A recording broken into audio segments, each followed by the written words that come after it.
Merci de nous faire du bien. Soutiens-moi, Seigneur. Donne-moi le mot qu'il faut pour ton peuple. Au nom de Jésus. Bénis ceux qui sont avec nous, ceux qui vont nous suivre en différé. Nous prions que tout soit pour ta gloire. Au nom de Jésus. Amen. Amen, amen, amen. Alléluia. On peut acclamer pour le Seigneur. Est-ce qu'on peut acclamer pour le Seigneur? Je disais, est-ce que tu peux acclamer pour le Seigneur? Alléluia. Est-ce qu'une personne peut acclamer pour le Seigneur? Pousser les cris de joie en l'honneur de celui qui est Dieu, en l'honneur de Dieu Seigneur, le Dieu qui nous soutient. Il est Dieu, il est Dieu, il est Dieu. On acclame pour lui, on acclame pour lui. On pousse le cri de joie. Il est notre victoire. Malgré les défis, malgré les combats, il est là. Malgré tout ce qu'on peut connaître comme difficulté, Dieu est là. Dieu est là. Merci Seigneur. Amen, amen. Alléluia. Amen, amen. Est-ce que vous pouvez m'aider à saluer votre voisin? Celui qui est à gauche, à droite. Salue avec un joli sourire, pourquoi pas. Encourage-le. Alléluia. Encourage-le, encourage-le. Que Dieu soit béni. Nous disons merci au Seigneur pour la grâce qu'il nous accorde ce matin d'être dans sa présence. Amen, amen. Alléluia. Nous avons choisi la bonne part et d'être dans la présence de notre Dieu, d'être dans la présence de notre Père, d'être dans la présence de notre soutien. Et merci à Dieu pour tout. Nous voulons lire la parole de Dieu dans le livre d'Exode, chapitre 5, le verset 1 au verset 7. Nous lirons également le verset 14. Et puis nous allons lire le verset 19 au verset 22. Et nous pouvons aussi considérer le chapitre 6. Nous allons vraiment faire, comme on le dit, une lecture en kangourou. Et Dieu nous aide à communiquer sa pensée et que l'esprit de cette parole soit le partage de chacun de nous. La Bible dit ceci. Je vais faire une lecture dans la version Louis II et puis je vais prendre ma vieille version Summer où il y a aussi d'autres choses importantes que nous allons découvrir. La Bible dit ceci. Moïse et Aaron se rendirent ensuite. Exode 5, pour ceux qui écrivent. Exode 5, 1, 7. Exode 5, 1, 7. Moïse et Aaron se rendirent ensuite auprès de Pharaon et lui dirent, ainsi parle l'Éternel, les dieux d'Israël, laisse aller mon peuple pour qu'il célèbre au désert une fête en mon honneur. Pharaon répondit, qui est l'Éternel pour que j'obéisse à sa voix en laissant aller Israël? Je ne connais point l'Éternel et je ne laisserai point aller Israël. Ils dirent, les dieux des Hébreux nous est apparu. Permets-nous de faire 3 journées de marche dans le désert pour offrir de sacrifices à l'Éternel afin qu'il ne nous frappe pas de la peste ou de l'épée. Et le roi d'Égypte leur dit à Moïse et à Aaron, pourquoi détournez-vous le peuple de son ouvrage? Allez à vos travaux. Pharaon dit, voici, ce peuple est maintenant nombreux dans le pays, et vous lui ferez interrompre ses travaux. En ce jour même, le Pharaon donna ses ordres aux inspecteurs du peuple et aux commissaires. Vous ne trouverez plus, comme auparavant, de la paille au peuple, pour faire de briques, qu'ils aillent eux-mêmes se ramasser de la paille. Le verset 14, la Bible dit, on bâtit même le commissaire des enfants d'Israël établi sur eux par les inspecteurs de Pharaon. Pourquoi, disait-on, n'avez-vous pas achevé hier et aujourd'hui, comme auparavant, la quantité des briques qui vous avaient été fixées? On peut prendre le verset 15 aussi. Les commissaires des enfants d'Israël allèrent se plaindre à Pharaon et lui dire, pourquoi traites-tu ainsi tes serviteurs? On ne donne point de la paille à tes serviteurs et l'on nous dit, faites de briques et voici, tes serviteurs sont battus comme si ton peuple était coupable. Verset 19 au verset 22. Je préfère prendre ce passage-là dans la version Summer. Exode 5, 19, 22.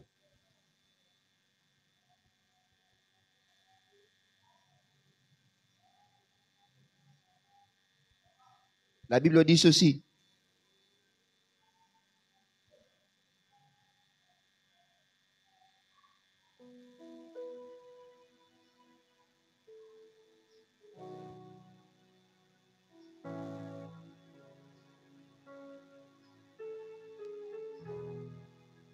Exode 5, 19, 22. Le surveillant des Israélites se virent dans une très mauvaise situation puisqu'on refusait de leur réduire la quantité de briques à livrer chaque jour. En sortant de chez le Pharaon, ils s'en prirent à Moïse et Aaron qui les attendaient. Ils leur dirent que l'Éternel constate ce que vous avez fait et en soit juge. À cause de vous, le Pharaon et ses gens ne peuvent plus nous supporter. Vous leur avez mis l'épée en main pour nous tuer.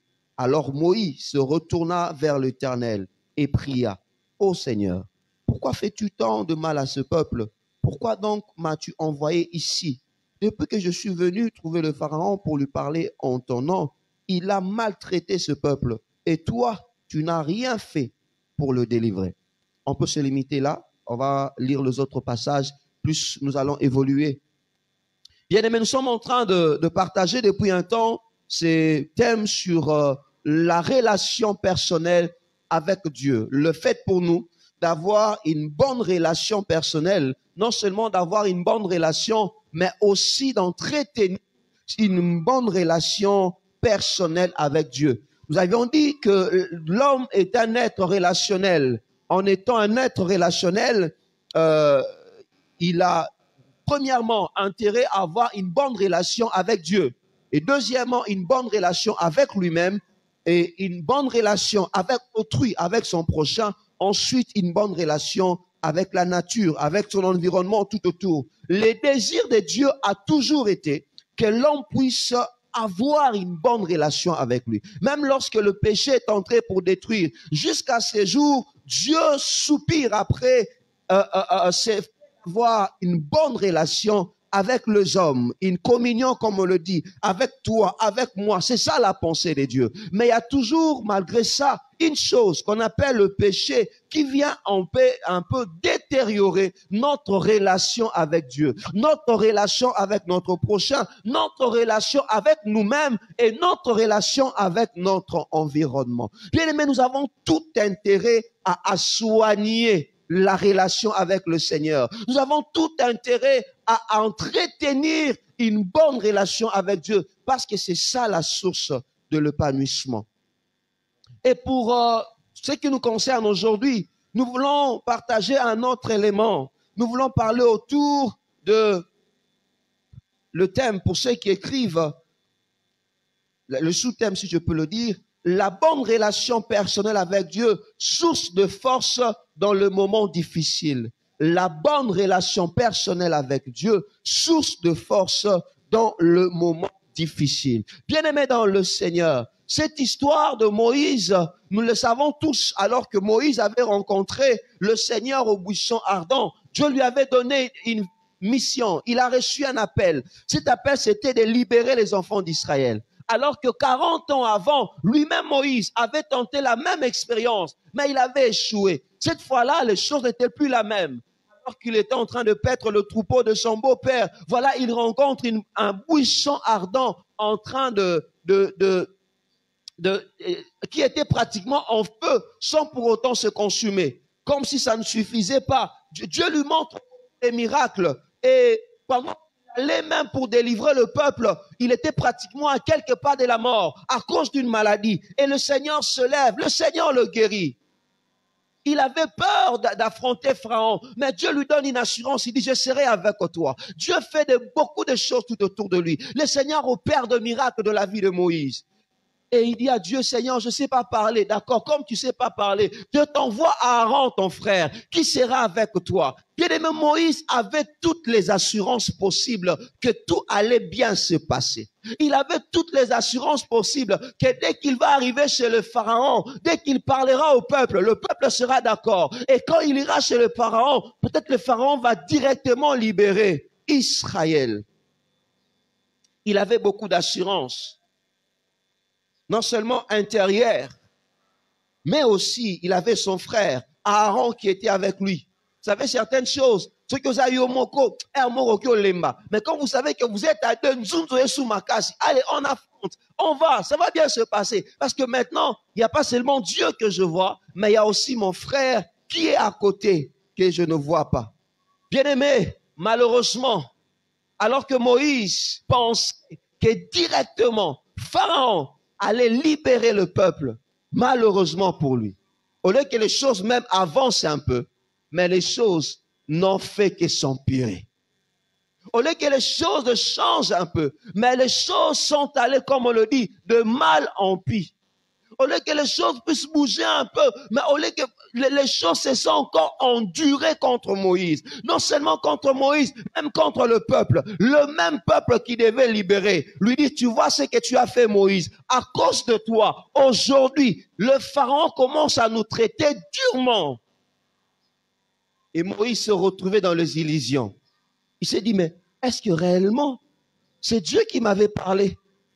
Est-ce que réellement, ce que je vis là au buisson ardent, c'était Dieu? Est-ce que cet homme qui m'a parlé, cet ange, c'était vraiment l'ange de Dieu?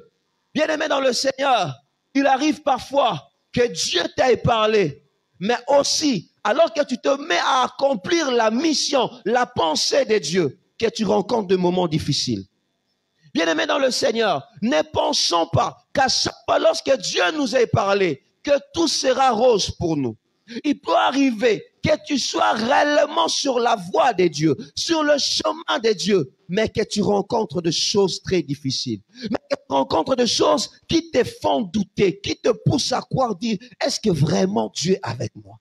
Bien-aimé, chacun de nous, à un certain moment de sa vie, si tu n'as pas encore connu ce temps, excuse-moi de te dire, un jour tu connaîtras ce temps-là.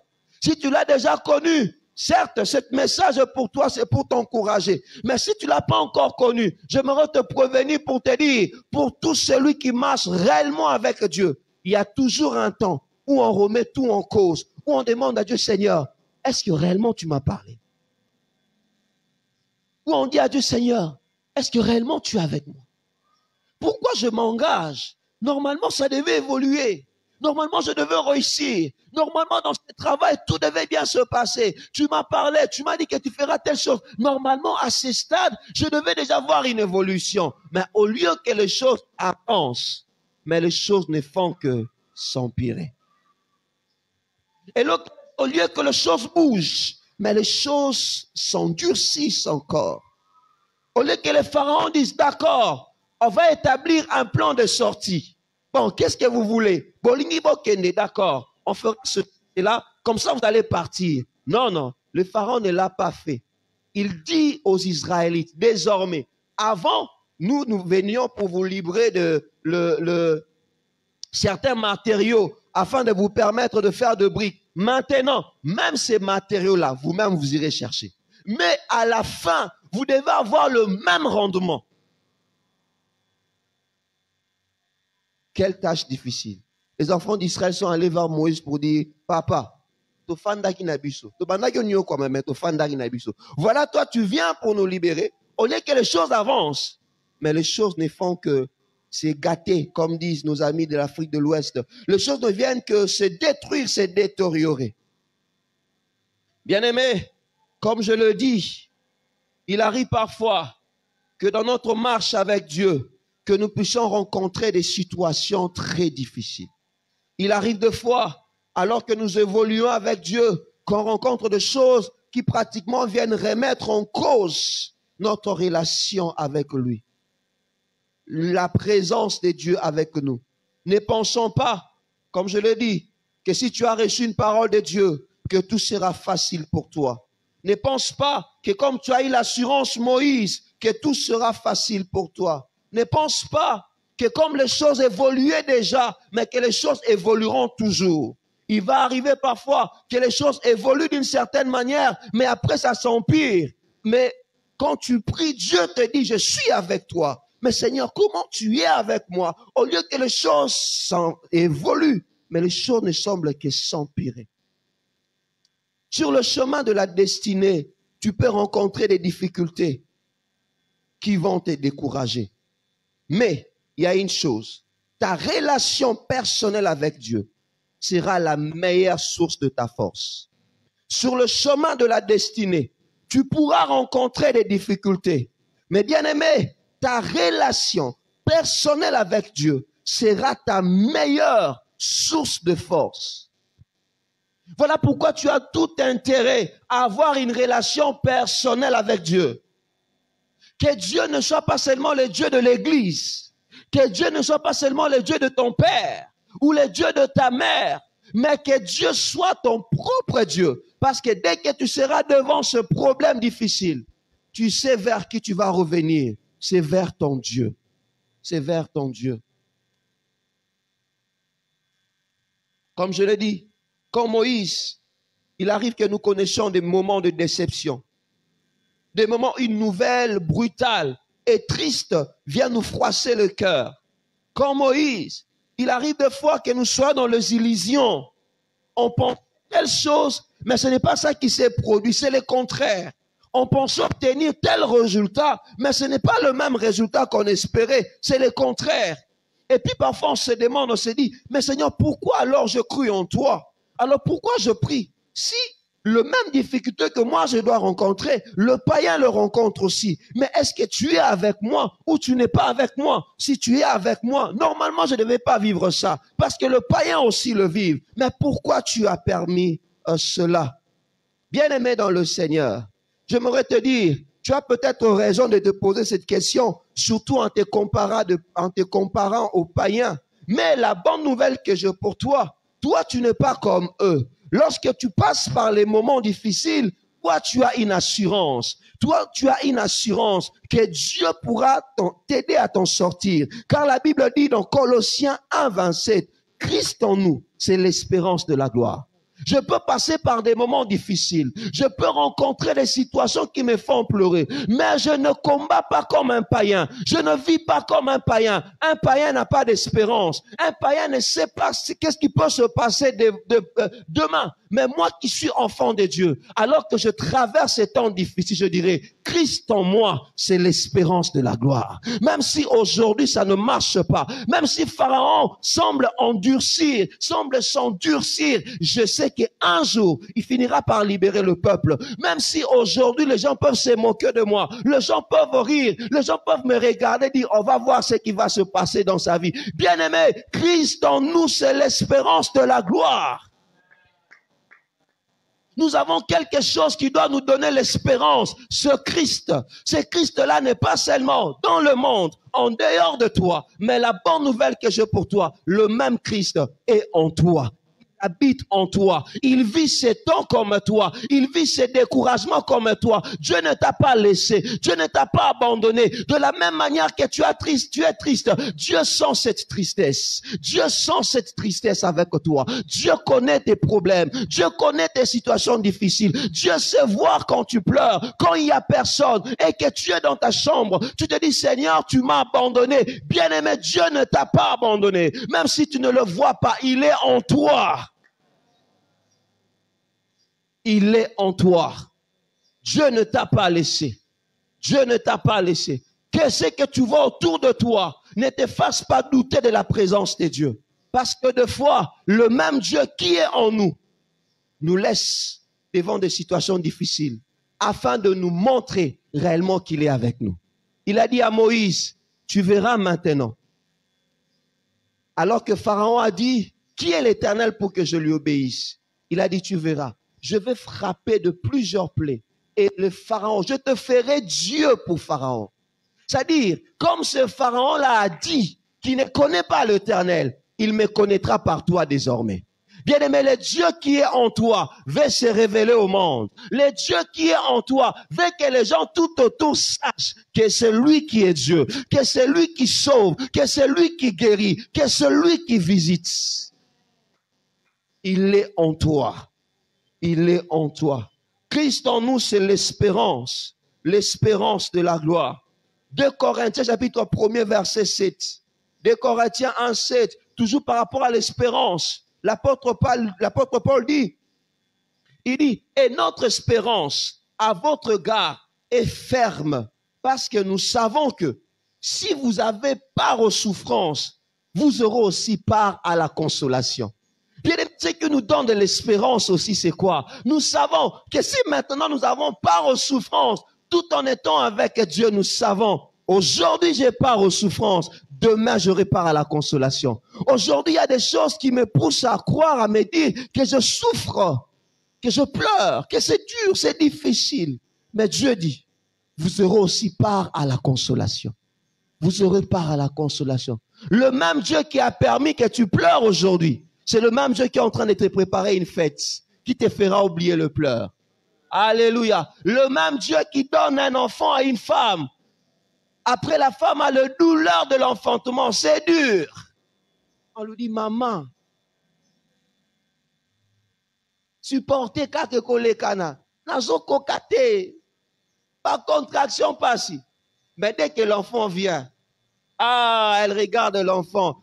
Elle oublie même ses douleurs. Bien aimé, tu as ces douleurs, mais ce sont des douleurs de l'enfantement. C'est pas comme toutes les autres douleurs. Ce sont des douleurs qui te préparent aux bonnes nouvelles. J'aimerais dire à une personne, le douleur que tu es en train d'éprouver maintenant, ce sont des nouvelles qui te préparent à la bonne nouvelle. Alléluia.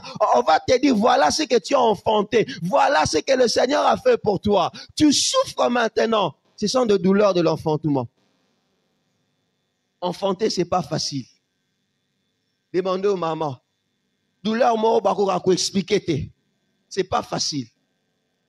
Mais, dès que l'enfant sort, c'est fini. C'est fini. Il y a un enfant qui va sortir. Quelque chose va venir pour toi. Tu vas entendre le cri d'un bébé. Pas un bébé d'un enfant comme ça, mais le bébé de la matérialisation de promesses de Dieu. Je suis en train d'entendre de bruit des enfants, de bruit. Prépare-toi à en voir cet enfant. Prépare-toi à te réjouir parce qu'il y a un bruit. Tout enfant qui sort en bonne santé, dès qu'il sort, il pousse un cri. Dès qu'il sort, il pousse un cri. Mais ce que Dieu va faire dans ta vie, et vous avez silencieux Teruganga. Aïe, aïe, aïe, aïe, aïe, aïe, aïe, aïe, aïe, aïe, ekoganga. Tangu beba bima oga. Ata mutazaye kuna ba merwana boti. Nekonanga, eloko nzamba osali la yo ekoyokana. J'aimerais te dire, ce que Dieu va faire dans ta vie, ekoyokana. Ekoyokana. Batu ba oyokanga. Et ils allaient en secret. Ils allaient, oh, nzamba selango, mais comme un bébé, quand tu es en souffrance. Au côté en souffrance. Et regarde à peine. Amen, amen. Alléluia. Romains chapitre 5, verset 5. La Bible dit, or, notre espérance ne trompe point. Notre espérance ne trompe point. Parce que l'amour de Dieu est répandu dans nos cœurs par le Saint-Esprit qui nous a été donné. Bien aimé, l'espérance de Dieu ne trompe point. L'espérance que tu as ne trompe point. Un païen n'a pas d'espérance. Il vit des situations difficiles. Il n'a pas de soubassement. Quelque chose qui lui rassure qu'il va s'en sortir. Mais toi, tu as le soubassement qui est la parole de Dieu. Un Dieu qui a dit qu'il n'est pas un homme pour mentir. Il n'est pas un fils de l'homme pour se repentir. L'espérance de Dieu ne trompe pas. Je viens te rappeler que tu as un Dieu qui ne ment pas. Et son espérance ne trompe pas. Romains chapitre 12, le verset 12. L'apôtre Paul revient encore par rapport à l'espérance pour dire, réjouissez-vous en espérance. Soyez patients dans l'affliction. Persévérez dans la prière. Je passe par des situations difficiles, mais je me réjouis dans cette espérance, car je sais que Dieu pourra m'en sortir. Je suis patient car je sais que Dieu va me délivrer. Je prie car je sais les choses vont changer. Les choses vont changer. Moïse, les choses vont changer. Sois patient, espère en Dieu, les choses vont changer. Les choses vont changer. Et bien aimé, comme je l'ai dit, Christ en nous, c'est dans ces moments difficiles que nous avons encore besoin d'avoir une relation personnelle avec Dieu. D'entretenir une relation de seul à seul avec Dieu. D'apprendre à passer des moments seul à seul avec Dieu. Au travers de sa parole, au travers de ces temps de prière, au travers de moments où nous sommes seuls avec Dieu, où on parle avec Dieu.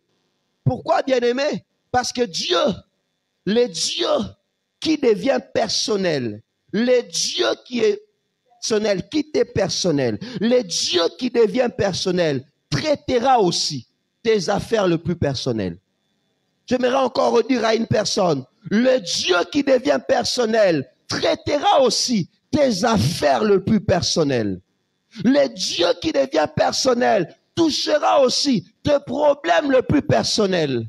Il y a des choses qu'on ne dit pas à tout le monde. Il y a des choses qui nous rangent dans le cœur. On ne sait pas, Seigneur, à quel saint pouvons nous vouer, vers qui nous pouvons partir. Mais lorsque Dieu est devenu ton Dieu, le Dieu personnel va résoudre tes affaires le plus personnelles. Même ce que tu ne peux pas dire à tout le monde. Il y aura un Nzambe Boyebi. Comme Boyebi a encore un Nzambe, dans Nzambe peut faire s'occuper d'ango. Kolo naebisango mutute, naebisango kakayo, comme naebisango kakayo, toi-même, tu dois t'en charger. Toi-même, tu dois t'en charger. Bien, mais voilà pourquoi c'est très important pour nous, encore, d'entretenir vraiment cette relation personnelle avec Dieu. Car lorsqu'on a une relation personnelle avec Dieu, nos défis personnels deviennent les défis de Dieu. Le problème personnel devient le problème de Dieu. Les souffrances personnelles deviennent des souffrances pour Dieu. Je ne dis pas que Dieu souffre, mais le Seigneur prend nos problèmes. Alléluia. Voilà pourquoi il dit, venez à moi, vous tous qui êtes chargés, surchargés, je vous donnerai du repos. Toi, tu viens, tu me donnes ton problème. Et moi, je viens, je te donne ma paix. Je prends ton problème.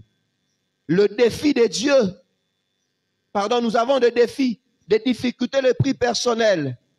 Et Dieu est capable de toucher ces choses même les plus personnelles. Moïse se voyait pratiquement en train d'échouer. Il se voyait pratiquement en train de connaître une situation difficile. Mais ce qui l'a sauvé, c'est cette relation personnelle avec Dieu. Parce que lorsque les choses n'ont pas marché, il n'est pas allé vers un homme, mais il est rentré vers Dieu. Alléluia. Il est allé vers Dieu. On l'a lu du verset 19 au verset 22. Il est rentré vers Dieu. J'aimerais nous proposer 3 petites choses importantes par rapport à la relation avec Dieu et aussi aux souffrances qu'on peut traverser. Au-delà de l'espérance, qui est très important, que nous devons retenir. Bien-aimés, retenons ceci aussi, que dans le moment difficile de ton parcours, la relation personnelle te permet de revenir vers les dieux de ta mission.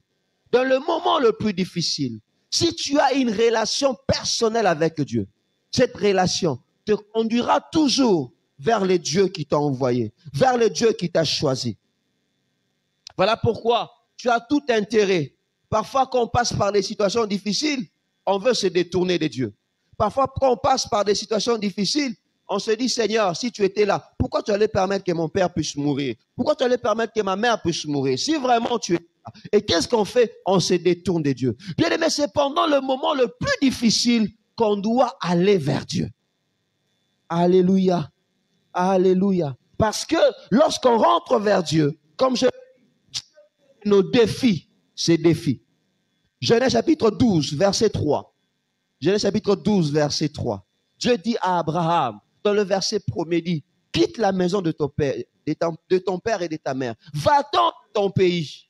Alors qu'il a quitté, il n'a plus d'autres ressources. Il n'avait plus d'autres personnes que Dieu. On comprend que désormais Abraham avait une relation personnelle avec Dieu. Et qu'est-ce que Dieu lui dit au verset 3? Chapitre 3, Dieu dit, je bénirai ceux qui te béniront. et je maudirai ceux qui te maudiront. Lorsque tu as une relation personnelle avec Dieu, tes affaires deviennent les affaires de Dieu.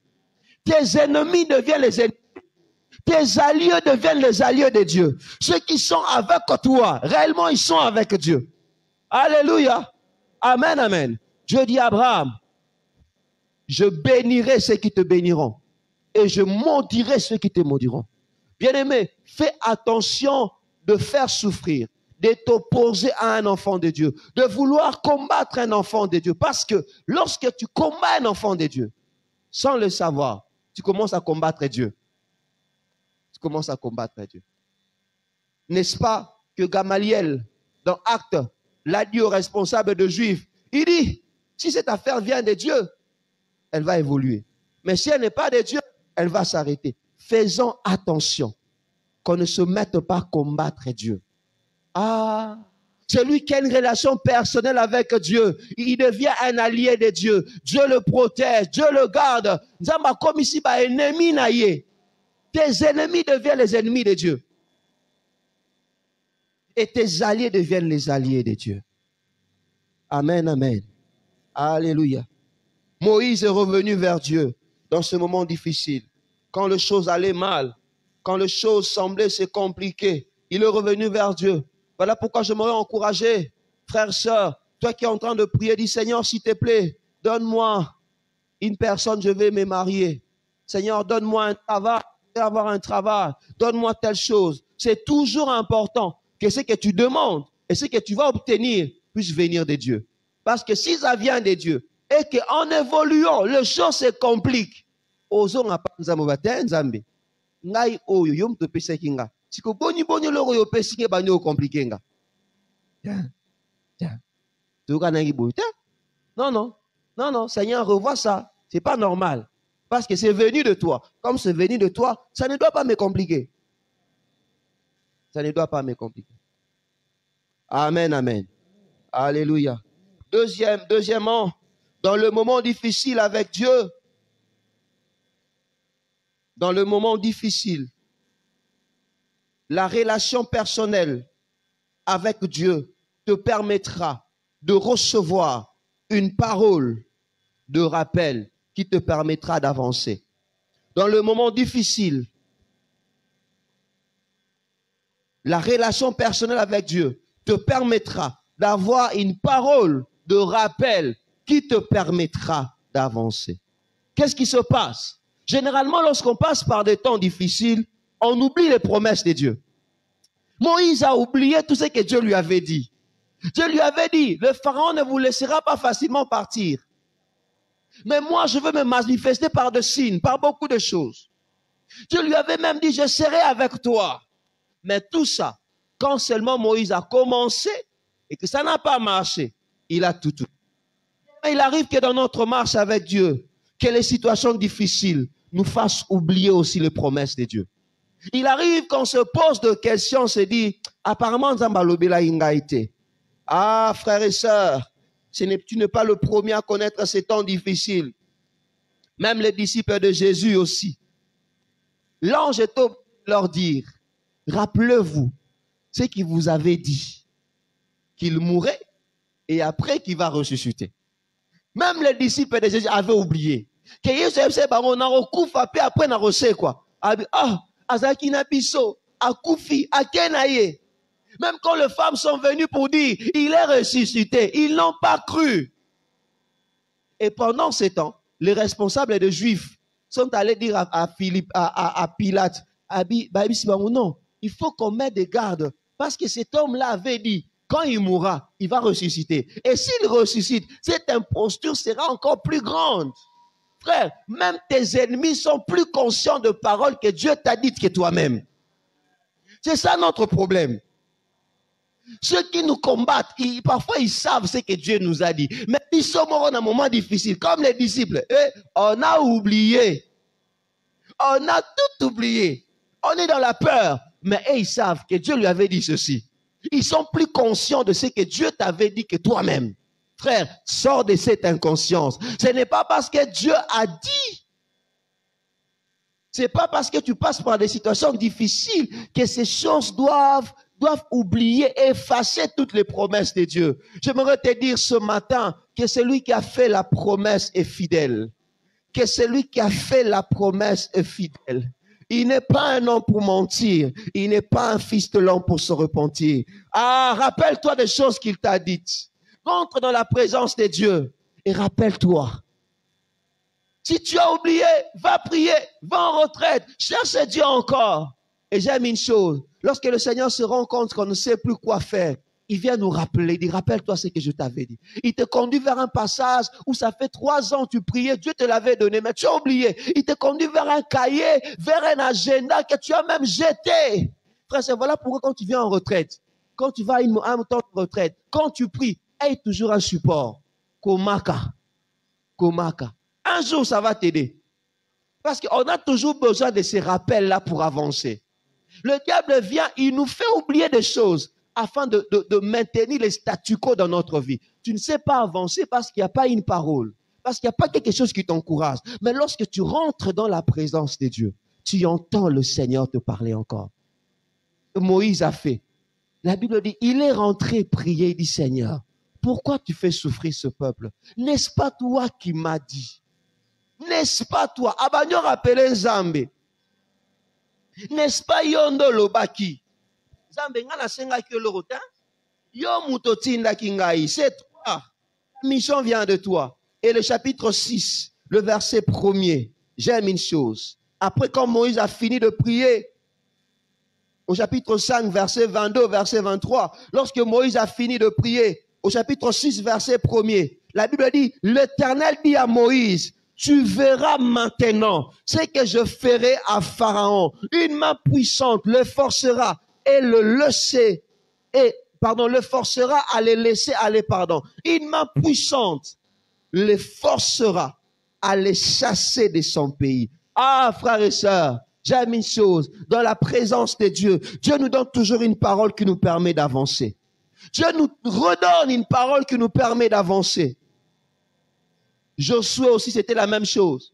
Dans Deutéronome chapitre 31, verset 23. Deutéronome 31, 23. La Bible dit, l'Éternel donna, ses ordres à Josué, fils de Nun. Josué, fils de Nun. Il dit, fortifie-toi et prends courage, car c'est toi qui feras entrer ce peuple dans ce pays. Mais malheureusement, on voit encore le même Dieu dans Josué, chapitre 1er, qui vient vers Josué. Il dit, Moïse, mon serviteur, est mort. Fortifie-toi. Prends le peuple. Qu'est-ce qui s'est passé dans la vie de Josué entre-temps? Lorsque Josué a vu Moïse mourir, il était découragé. Eh, Nzambe! Mutabanaki kabola maïe akufi. Eh, Nzambe! Mutabanaki liesa batuma pa yeyo akufi. A réaliser vraiment ce que Charles et Banaki aux aliboso. Ah, Josué était fatigué. Il dit non, je suis fatigué, je ne saurais pas. C'est dur. Il a fait le deuil pendant 40 jours. Il a fait le deuil, il pleurait. Alors le Seigneur vient dire, tonton, c'est pas parce que tu passes par des moments émotionnels difficiles que ma parole n'est plus d'actualité. J'insiste par rapport à ce que je t'avais dit avant la mort de Moïse. Avant que tu connaisses ces moments difficiles, j'insiste sur ce que je t'avais dit. Lève-toi, prends courage et fais entrer ce peuple. Ce n'est pas parce que tu passes de moments difficiles que ce que Dieu t'avait dit avant n'est plus d'actualité. Non. Ce n'est pas parce que tu souffres aujourd'hui que ce que Dieu t'avait dit avant la souffrance que cela n'est plus d'actualité. C'est toujours d'actualité. Cette souffrance-là n'a pas détérioré l'efficacité de la parole de Dieu. Dieu vient dire à Josué, fortifie-toi, prends courage. Josué chapitre 1er, à partir du verset 1er jusqu'au verset 7, tu peux lire aussi. On va juste prendre quelques passages. La Bible dit, après la mort de Moïse, l'Éternel dit à Josué, Moïse, mon serviteur, est mort. Mais toi, fortifie-toi, prends courage. Le verset 4, il dit, nul ne tiendra devant toi. Dieu vient encore pour lui dire, je ne te laisserai point, je ne t'abandonnerai jamais. Dans le verset 6, il dit, fortifie-toi et prends courage. Comme si ça ne suffisait pas. Dieu revient encore dans le verset 7. C'est comme si nous avons besoin de makamusa olobela été. Abi, oh, ça n'ango posa sikoyo. Telema zala makasi. J'aimerais dire à quelqu'un ce matin, c'est dont tu as besoin ce matin. Fortifie-toi et prends courage. Tu n'as pas besoin d'autre chose. Dieu avait déjà parlé. S'il faut te le rappeler, il va encore te rappeler. Mais ce dont tu as besoin maintenant, c'est de t'élever, de te fortifier, de prendre courage, de continuer la marche. Alléluia. Amen, amen. Fortifie-toi et prends courage. Regarde le verset, le verset 7. J'aimerais qu'on lise ça. Bientôt, on va finir. Le verset 7. Josué 1, 7.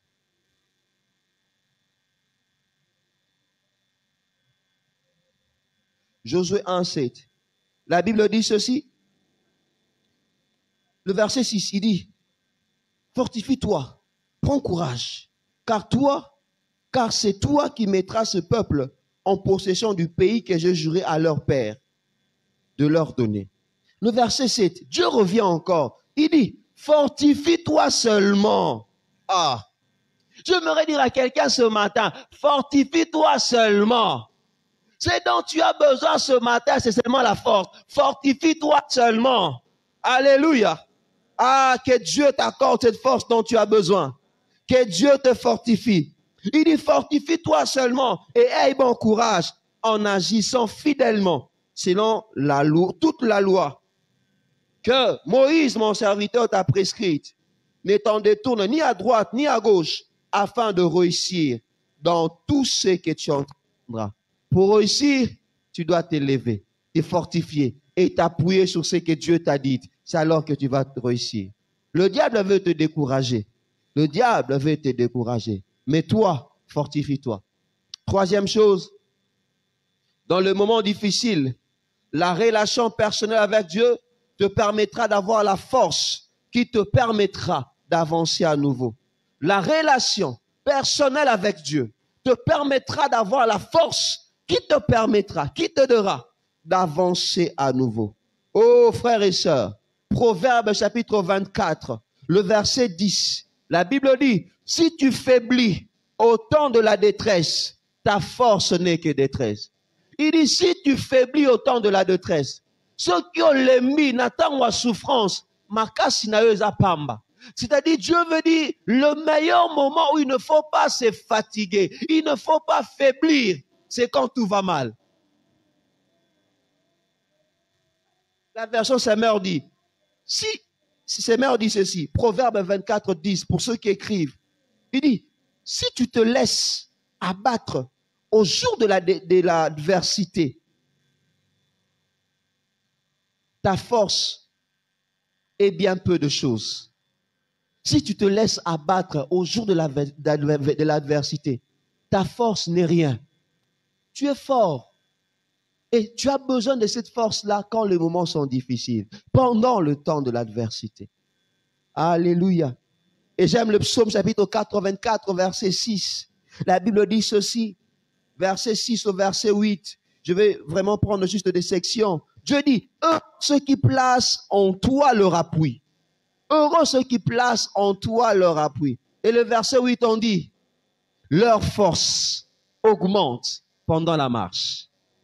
Alors que les gens, pendant la marche, ils se fatiguent, mais toi qui es enfant de Dieu, pendant que tu marches, ta force augmente. Alors que le diable dit, je veux les laisser marcher beaucoup, comme ça il va s'épuiser. Il ne sait pas que quand te faisant marcher beaucoup, ta force n'est qu'en train de s'augmenter. Tu n'es qu'en train d'avoir plus de force. Bien aimé, c'est temps difficile. C'est un temps pour toi d'avoir plus de force. Alléluia.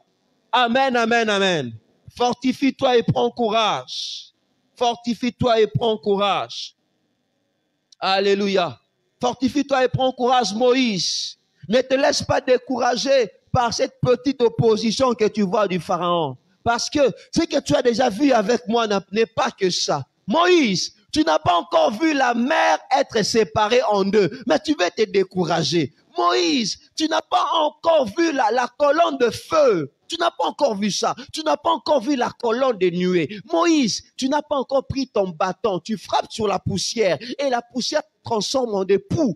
Moïse, tu n'as pas encore vu tout un pays être dans le noir pendant 3 jours. Moïse, il y a encore beaucoup d'expériences qui sont devant toi. Alors, ce que tu dois faire, fortifie-toi et prends courage.